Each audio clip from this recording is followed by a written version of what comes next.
تاجروں نے معیشت کی بہتری کے لیے 9 جون کو پیش کیے جانے والے بجٹ میں بزنس فرینڈلی اقدامات کا مطالبہ کر دیا۔ لاہور سے محمد مظہر اقبال کی رپورٹ۔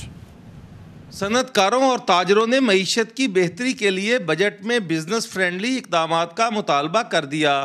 ففتھ پلر کے نائب صدر نجم مزاری کا کہنا ہے کہ حکومت بجٹ کی تیاری میں کاروباری افراد سے مشاورت کرے کیونکہ مارکیٹ کے سب سے بڑے سٹیک ہولڈر ہم ہیں۔ بجٹ میں صرف پولیٹیشینز اور بیوروکریسی کے علاوہ بزنس مین کو بھی موقع دیا جائے، ان کے ساتھ بیٹھ کے مل کے اس دفعہ کا بجٹ بنایا جائے، کیونکہ جب تک بزنس مین نہیں ہوگا اس بجٹ میں بیوروکریسی پولیٹیشین کو سمجھ نہیں آئے گی، وہ اس حساب سے بجٹ نہیں بنا سکیں، کیونکہ ہم مارکیٹ کے سب سے بڑے سٹیک ہولڈر ہیں، ہم بزنس کو زیادہ اچھے طریقے سے جانتے ہیں۔ کاروباری افراد کا کہنا ہے کہ وفاقی حکومت کو انتخابی بجٹ پیش کرنا چاہیے تاکہ عوام اور کاروباری طبقہ کو ریلیف ملے۔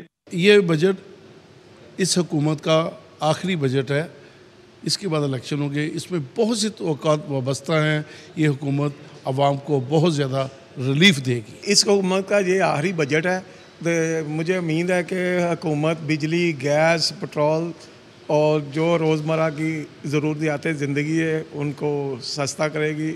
کاروباری طبقہ پر امید ہے کہ حکومت اپنا آخری بجٹ بزنس فرینڈلی تیار کرے گی جس میں عوام اور کاروباری طبقہ کے لیے اشیاء کی قیمتوں میں نمایاں کمی متوقع ہے۔